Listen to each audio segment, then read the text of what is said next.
የላባደሮችን ቀን እንደ ሪል ስቴት ሴልስ እስኪ አብረን እንዋል። በጠዋት ቀጠሮ ስለነበረን አውትፊት ቼክ አድርገን ወደ ሳይት ቦሌ ደንበል ነበር ሄድኩ። ዘን እዚህ ጋር ደንበኛዬ ደወለልኝ። ኦልሬዲ ሳይቱ ጋር ደርሻለሁ ብሎ ዘን በቃ በመቶ ነበረ ሲሄድ የነበረው። ደግነቱ መንገድም ክፍት ነው፣ እኔ ማርፈድ አልወድም እና ዘን ደረስን። ይህን ይመስላል ሳይታችን።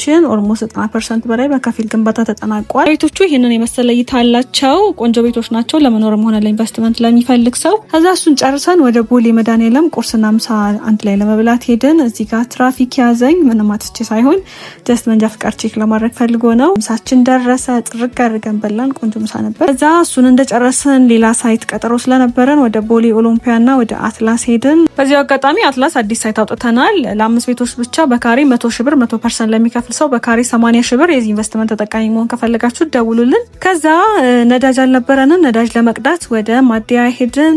ረጅም ሰልፍ ነበረውና ተሰለፍኩ።